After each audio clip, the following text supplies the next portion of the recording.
Good morning बच्चों, मैं कपिल मेड़ा। हम पढ़ेंगे सामाजिक विज्ञान कक्षा 8वीं पार्ट 3 ब्रिटिश शासन के विरुद्ध संघर्ष। सन 1857 स्वतंत्रता संग्राम के क्या कारण थे एवं यह आंदोलन क्यों असफल हो गया। हम इसमें असफलता और संघर्ष क्यों हुआ के बारे में पढ़ेंगे।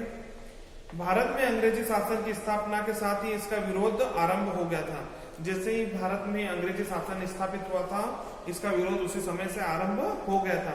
ईस्ट इंडिया कंपनी की राजनीतिक एवं आर्थिक नीतियों के परिणाम से असंतुष्ट समाज के अनेक वर्गों, पंचदौतीय शासकों, जमींदारों, धार्मिक नेताओं, फकीरों, सन्यासी, सैनिकों, किसानों एवं जनजाति के अनेक बार विद्रोह किए गए। इन सभी ने अनेक बार विद्रोह किए गए अंग्रेजी शासन के खिलाफ। अंग्रेजों के शासन के विरुद्ध सबसे बड़ा संघर्ष हमारा हुआ था 1857 में। इसे प्रथम स्वतंत्रता संग्राम के नाम से जाना जाता है। इसे प्रथम स्वतंत्रता संग्राम के नाम से भी जाना जाता है। क्यों? क्योंकि बहुत सारे छोटे छोटे युद्ध हुए, लेकिन यह एक प्रथम युद्ध था जिसने बड़ा रूप लिया था स्वतंत्रता प्राप्ति के लिए। ईस्ट इंडिया कंपनी के शासक के 100 वर्षों के भीतर तथा 1857 ईस्वी में स्वतंत्रता संग्राम से पहले भारत में अनेक विद्रोह हो चुके हैं। इसके पहले भी अनेक विद्रोह हो चुके हैं, लेकिन ये एक बड़ा चुनौती थी, जिसमें बंगाल के गिरी संप्रदाय के सन्यासियों का विद्रोह, अहोम विद्रोह, असम के सिलावट में खासी विद्रोह, मद्रास में विजयनगरम के राजा का विद्रोह, किसान आंदोलन में रंगपुर का विद्रोह, करेजी आंदोलन में बहाव आंदोलन प्रमुख थे। इसी प्रकार आदिवासियों के आंदोलन में चुवार और हो विद्रोह, कोल विद्रोह, संथाल विद्रोह प्रमुख थे। इसी प्रकार आदिवासियों के चुवार, हो विद्रोह, कोल विद्रोह और संथाल विद्रोह प्रमुख थे। 4 विद्रोह प्रमुख थे। किसान आंदोलन को भारत के इतिहास में व्यापक महत्व प्राप्त था। सरकार की आर्थिक नीतियों एवं भू राजस्व व्यवस्था की हानि सबसे बड़ा अधिक किसानों को उठानी पड़ी थी। इन विद्रोह का मुख्य उद्देश्य आर्थिक शोषण से छुटकारा एवं लगान पर रियायत पाना था। आर्थिक शोषण मतलब लोगों का आर्थिक शोषण किया जा रहा था, उनको आर्थिक तंगी से जूझ रहे थे और उनसे इनके जो लगान का सिस्टम था, जो जमींदारी करते हैं, खेती करते हैं, उनसे लगान के तौर पे जो धान लिया जाता था उसके ऊपर वे कम छुटकारा पाना चाहते थे कि रियायत हमको कम देना पड़े, क्योंकि हमारे राज्य में हम दूसरों को क्यों दे। अब आता है सन्यासी विद्रोह। नागरिक विद्रोह में सबसे महत्वपूर्ण बंगाल के सन्यासी का विद्रोह था। सन 1770 ईस्वी में बंगाल में पड़े अकाल ने वहां की जनता को आर्थिक रूप से कंगाल कर दिया था। आर्थिक मतलब उनको पैसे की बहुत तंगी आ गई थी, वो देश बहुत गरीब हो गया था। अंग्रेजी सरकार की उदासीनता, आर्थिक लूट और तीर्थ स्थानों पर लगे प्रतिबंधों ने सदैव से प्रांत सन्यासी को भी विद्रोह करने के लिए विवश कर दिया कि वहां के सन्यासी लोग इतने परेशान हो गए कि उनको भी विद्रोह करने के लिए विवश होना पड़ा। सन्यासी विद्रोह का उल्लेख बंकिम चंद्र चट्टोपाध्याय ने अपनी पुस्तक आनंद मठ में किया है। चुवार विद्रोह, अकाल भूमि कर में वृद्धि तथा अन्य अनेक आर्थिक संकटों के कारण मिदानपुर जिले की आदिम जाति ने चुवार लोगों के अंग्रेजी शासन के विरुद्ध हथियार उठा लिए। हो तथा मुंडा का विद्रोह, छोटा नागपुर तथा सिंह भूमि के में जिले में रहने वाले मुंडा जाति के लोगों ने कंपनी सरकार के विरुद्ध विद्रोह कर दिया। आदिवासियों ने अपने क्षेत्र में अपनी अंग्रेजी प्रशासन का विस्तार विरोध बंगाल के प्रहार के राजा जगन्नाथ ने विद्रोहियों को साथ दिया। एक लंबे संघर्ष के बाद ही विद्रोह को दबाया जा सका। बहुत लंबा संघर्ष चला और इस विद्रोह को दबा दिया गया। कोल विद्रोह, छोटा नागपुर के कोलों ने उस समय विद्रोह किया जब उनकी भूमि में मुस्लिम तथा सिख कसकों को दे दिया गया। वहां के लोगों ने जब विद्रोह शुरू किया जब उनकी भूमि को मुस्लिम तथा सिख लोगों को दे दिया गया। इस विद्रोह का एक अन्य कारण भूमि प्रबंधन कर लगाना, लगान वसूली करने का तरीका एवं साहूकारी व्यवस्था थी। इसके कारण भी ये विद्रोह हो गया, क्योंकि इनका लगान लगा दिया, प्रतिबंध लगा दिया, भूमि प्रतिबंध लगा दिया गया था।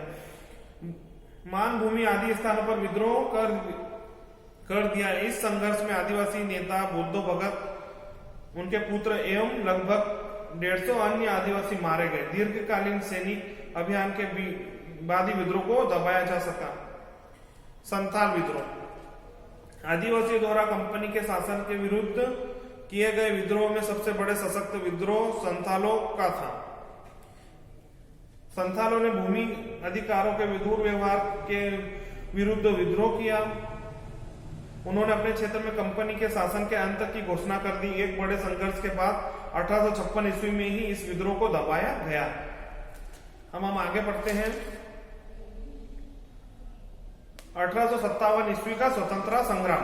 भारतीय इतिहास में 1857 का वर्ष अत्यंत महत्वपूर्ण स्थान रखता है। इस वर्ष ब्रिटिश राज के विरुद्ध सबसे बड़े सशस्त्र आंदोलन का आरंभ हुआ। दूसरे दिन वे सिपाही दिल्ली पहुंचे। दिल्ली के सिपाही भी उनमें मिल गए। दिल्ली का उन पर कब्जा हो गया।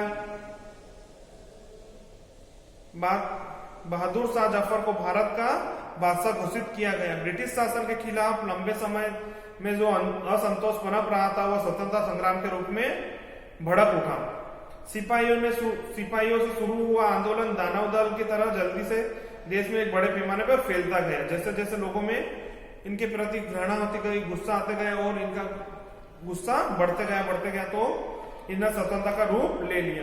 सन 1857 ईस्वी की घटना ब्रिटिश शासन के खिलाफ सबसे बड़ी घटना थी। अनेक दृष्टियों से भारतीय इतिहास में यह एक अभूतपूर्व घटना थी। बहुत अच्छी घटना थी कि इसमें सभी लोग शामिल होकर अंग्रेजों के खिलाफ हो गए थे। इसमें ब्रिटिश शासन को उखाड़ फेंकने के उद्देश्य से देश के विभिन्न प्रदेशों में सैनिक और विभिन्न राज्यों के शासक और सरदार लड़ाई के लिए एकजुट हो गए। समाज के कई अन्य समुदाय, जमींदार, किसान, दस्तकार, विद्वान इस आंदोलन में शामिल हुए। सबका एक समान उद्देश्य था कि ब्रिटिश शासन को उखाड़ फेंकना। यह संघर्ष काफी व्यापक पैमाने पर हुआ, अतः इसे प्रथम भारतीय स्वतंत्रता संग्राम माना गया है।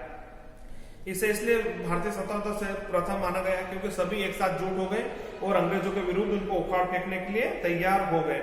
ब्रिटिश शासन के प्रति असंतोष। ब्रिटिश शासन के प्रति इन लोगों में असंतोष क्यों फैला? जैसा कि पहले बताया जा चुका है, अंग्रेजों की राज्य विस्तार नीति के कारण भारत में अनेक शासकों और सरदारों में अनेक उनके प्रति असंतोष व्याप्त हो गया था। अंग्रेजों ने उनके सहायक संधि कर ली, मगर अंग्रेज इन संधियों को मन मर्जी से तोड़ देते थे। लेकिन समझौता करने के बाद भी वे अपनी मर्जी से कुछ भी कर देते थे। सिंध, पंजाब और अवध को अंग्रेज ने हत्या लिया था। इससे काफी असंतोष फैला। इन कार्रवाई से कमजोर हो चुके शासक परिवारों में घबराहट और भय फैल गया था। भारतीय सैनिकों की शिकायतें। भारतीय सैनिकों की शिकायतें। ब्रिटिश सरकार की भारतीय फौजों में 8 से 7 भारतीय सैनिक होते थे। देश में फैलते असंतोष का इन सैनिकों पर असर हुआ। स्वाभाविक था। भारत के पुराने शासक परिवारों के साथ हुए अन्याय और उन्होंने भी अनुभव किया। आम जनता द्वारा भोगे जा रहे कष्टों से सैनिक भी सीधे प्रभावित हुए क्योंकि वे भारतीय समाज के अभिन्न अंग थे। इसके अलावा भारतीय सिपाही की अपनी भी कुछ खास शिकायतें थी जिनके कारण वे विद्रोह में अगुआ बन गए। अब हम पढ़ते हैं, हमारा आता है तात्या टोपे।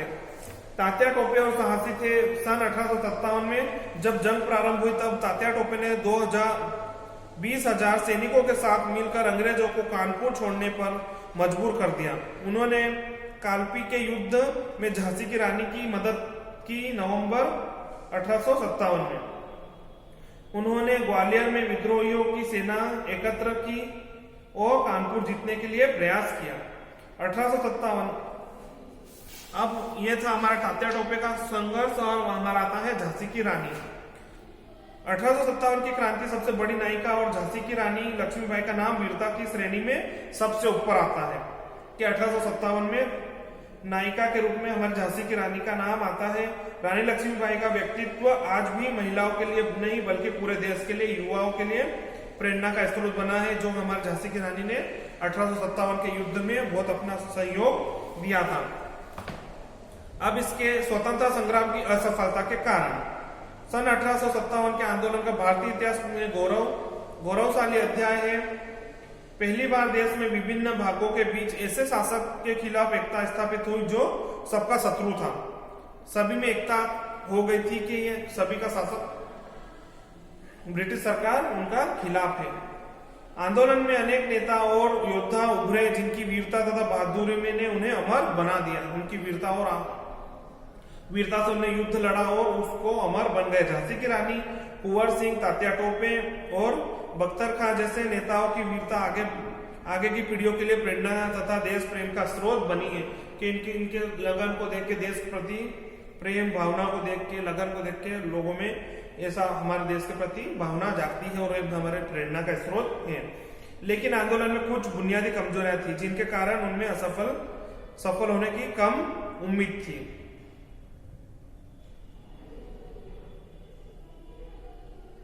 आंदोलन को व्यापक स्वरूप आम जनता, सैनिक, किसानों, दस्तकार आदि की सक्रिय सहयोग से प्राप्त हुआ, मगर जनता एक स्वतंत्र नेतृत्व कायम नहीं कर पाई। जनता स्वतंत्र नेतृत्व नहीं कर पाई, ये भी हमारी एक कमजोरी थी। भारत में राजनीतिक चेतना की कमी थी, साथ ही राजनीतिक एकता का अभाव था। सभी में राजनीतिक एकता नहीं थी, सब अलग अलग अपना अपना मत तैयार रख रहे थे, ये हमारी कमजोरी का कारण था। वहां लोग उत्तर भारत के अन्य भागों की तरह असंतुष्ट थे कि हम इससे हम संतुष्ट नहीं है, इसीलिए आंदोलनकारियों के प्रति सहानुभूति होते हुए भी पंजाब में बड़े पैमाने पर कोई संघर्ष नहीं हुआ। किसी में कोई संघर्ष, सहानुभूति, प्रेम, दया की भावना नहीं थी, इसलिए यहाँ पे संघर्ष नहीं हुआ। 1857 के संग्राम के साथ भारतीय इतिहास का एक युग समाप्त हो गया। 18वीं सदी की भारतीय राजनीतिक व्यवस्था को अंततः पूरी तरह खत्म कर दिया गया। जिन भारतीय राज्यों पर अंग्रेजों का कब्जा नहीं हुआ था उन्हें कायम रहने दिया गया, मगर उनकी स्वतंत्रता खत्म हो गई। व्यवहारिक रूप से ब्रिटिश राज्य के अंग बन गए। आंदोलन के पश्चात कंपनी का शासन खत्म हो गया और ब्रिटिश सरकार ने भारतीय साम्राज्य पर सीधे शासन करना प्रारंभ कर दिया। भारत के प्रति ब्रिटिश शासकों की नीतियों तथा भावनाओं में अनेक परिवर्तन हुए हैं। इस प्रकार से हम ब्रिटिश शासन के विरुद्ध संघर्ष होता रहा और निरंतर ये जंग लड़ते गए और बाद अंत में हमें स्वतंत्रता मिली 15 अगस्त 1947 को। तो ये हमारा प्रथम युद्ध था 1857 का। अब ये हमारा पार्ट यहीं पे समाप्त होता है। इसके क्वेश्चन के आंसर हम आपको पीडीएफ के माध्यम से भेज देंगे। धन्यवाद बच्चों।